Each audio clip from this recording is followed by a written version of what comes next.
तो आज मैं आपको एक अनोखी रहस्यमय कहानी सुनाऊंगा। अगर आप चैनल पर नए हैं तो अभी सब्सक्राइब कर ले तथा कहानी पूरा देखे। अंत में एक अनोखा रहस्य छुपा है। धन्यवाद। तो सुनिए। एक युग की बात है। पृथ्वी पर धर्म और अधर्म के बीच अंतर करना अत्यंत कठिन हो गया था। कारण ये था कि अधर्मी लोग भी धर्म का वेश धारण करने लगे थे। वे मीठी बातें करते थे, दान का दिखावा करते थे और ज्ञान की बातें करते हुए भीतर से छल और स्वार्थ रखते थे। साधारण मनुष्य ये तय नहीं कर पाता था कि सत्य कहाँ है और छल कहाँ है। इस स्वरूप के भ्रम ने जनमानस में अत्यधिक संदेह और अविश्वास पैदा कर दिया। लोग साधुओं और व्यापारियों दोनों पर ही संदेह करने लगे थे। सभी देवगण इस समस्या को लेकर क्षीर सागर में भगवान विष्णु के पास पहुँचे। देवों ने कहा, हे जगन्नाथ, अधर्म ने धर्म का चोला ओढ़ लिया है। कृपया हमें वह विधि बताएं जिससे हम सच्चे सत्य को झूठे स्वरूप से अलग पहचान सकें। भगवान विष्णु ने कहा, तुम स्वरूप में उलझे हो इसलिए भ्रमित हो। सत्य को उसके बाहरी आवरण से नहीं बल्कि उसके स्थिर स्वभाव से पहचाना जाता है। प्रभु ने इस बार एक अत्यंत गरीब और दीनहीन भिक्षु का रूप धारण किया जिसका नाम था मूल्यवान। मूल्यवान केवल एक फटे हुए वस्त्र में रहता था और दिन भर शहर के मुख या चौराहे पर बैठकर एक ही कार्य करता था। वह वहां से गुजरने वाले हर व्यक्ति को देखकर बस मुस्कुराता था।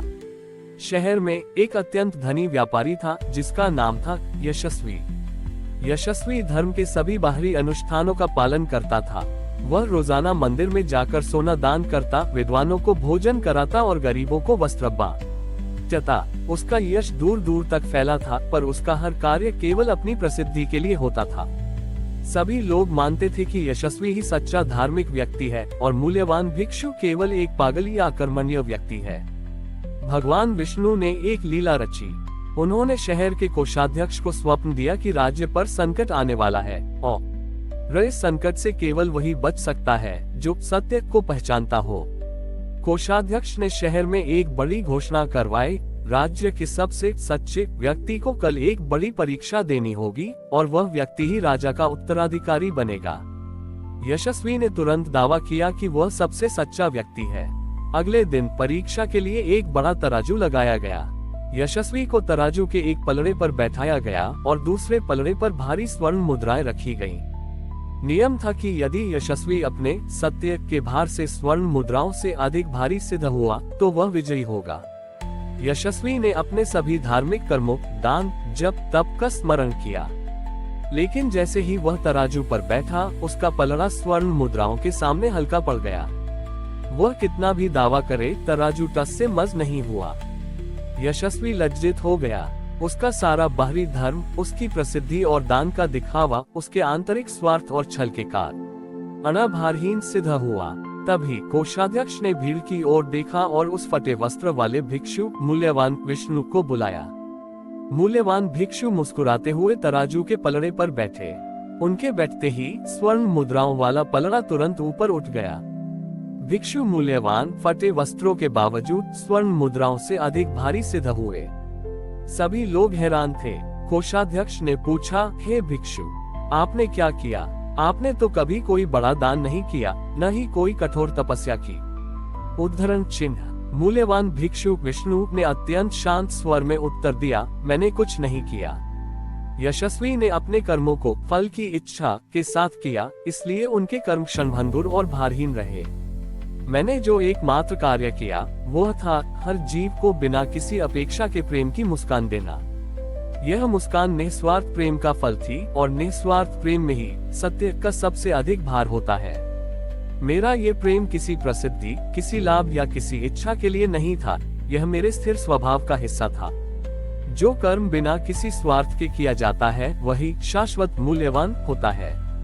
भगवान विष्णु ने यह अंतिम सत्य स्थापित किया कि सत्य की पहचान उसके बाहरी स्वरूप या प्रदर्शन से नहीं होती बल्कि कर्म की गुणवत्ता और उसके पीछे छिपे स्थिर निस्वार्थ भाव से होती है। जब भिक्षु मूल्यवान भगवान विष्णु ने अपने निस्वार्थ प्रेम की मुस्कान से तराजू पर स्वर्ण मुद्राओं को हल्का कर दिया तो पूरे नगर में एक क्रांति आ गई। लोगों ने समझा कि सत्य बाहरी वेश या धन में नहीं बल्कि आंतरिक भाव की पवित्रता में है। यशस्वी व्यापारी का अहंकार चूर चूर हो गया। यशस्वी ने लज्जित होकर भिक्षु मूल्यवान के चरणों में गिरकर पूछा, हे महात्मा, मेरा सारा जीवन केवल प्रसिद्धि और दिखावे में नष्ट हो गया। मैंने लाखों दान किए पर मेरा हृदय हमेशा खाली रहा। अब मैं क्या करूं? मैं अपने इस भारहीन जीवन को भारवान मूल्यवान कैसे बनाऊं?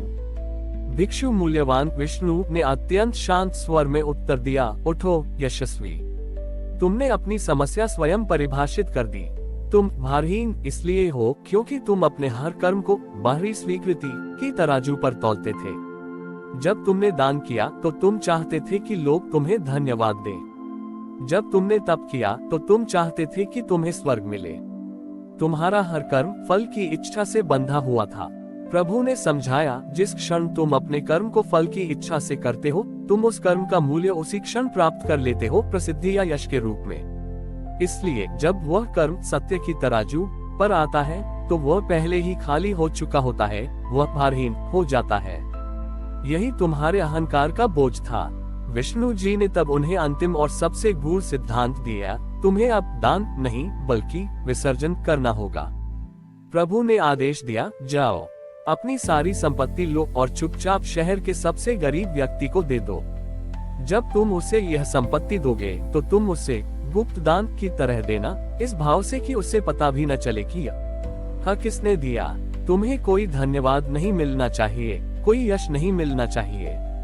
यशस्वी ने प्रभु के आदेश का पालन किया।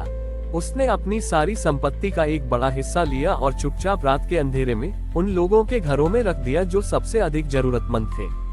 उसने ये कार्य इस भय से किया कि कहीं कोई उसे देख न ले और उसका पुण्य नष्ट न हो जाए। जब यशस्वी यह कार्य करके लौटा तो उसका हृदय पूरी तरह से खाली था। उसके पास अब धन नहीं था और न ही उसका कोई यश था। वह पूरी तरह से निर्भर हो चुका था। अगली सुबह यशस्वी जब भिक्षु मूल्यवान के पास आया तो उसने अपनी व्यथा बताई, प्रभु, मैंने सब कुछ त्याग दिया पर मुझे कोई सुख या आनंद नहीं मिला। मुझे तो बस एक अजीब सी उदासीनता महसूस हो रही है। भिक्षु मूल्यवान मुस्कुराए, तुम्हें आनंद इसलिए नहीं मिला क्योंकि तुमने त्याग तो किया, पर तुम अभी परिणाम की आशा कर रहे थे कि तुम्हें त्याग के बदले शांति या संतोष मिलेगा। तुमने धन का त्याग किया पर त्याग के फल का मोह नहीं त्यागा। तुमने केवल बाह्य धन का दान किया।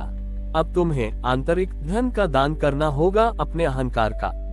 जब तुम अपने दिए गए दान के बारे में सोचना बंद कर दोगे, जब तुम ये भूल जाओगे कि तुमने कोई महान कार्य किया है, उस क्षण तुम्हारा भार समाप्त हो जाएगा और तुम्हारा जीवन स्वतः ही मूल्यवान हो जाएगा। इस ज्ञान से यशस्वी का अंतिम अहंकार भी टूट गया। उसने स्वयं को पूरी तरह से विसर्जित कर दिया और इस प्रकार भगवान विष्णु ने ये स्थापित किया कि कर्म को मूल्यवान बनाने का एकमात्र तरीका है उसे भारहीन बनाना, यानी उसे बिना किसी फल की इच्छा, प्रशंसा या निजी लाभ किया शाके करना। सच्चा दान वह है जिसमें देने वाला स्वयं को ही भूल जाए। हमारी और भी आध्यात्मिक एवं अनोखी कहानियाँ देखने के लिए हमारे चैनल पर जाएं तथा धार्मिक एवं पौराणिक अनोखी कहानियाँ हमारे चैनल पर है। कृपया जाके देखें तथा हमारे चैनल को सब्सक्राइब करके रखें और वीडियो लाइक जरूर करें। धन्यवाद।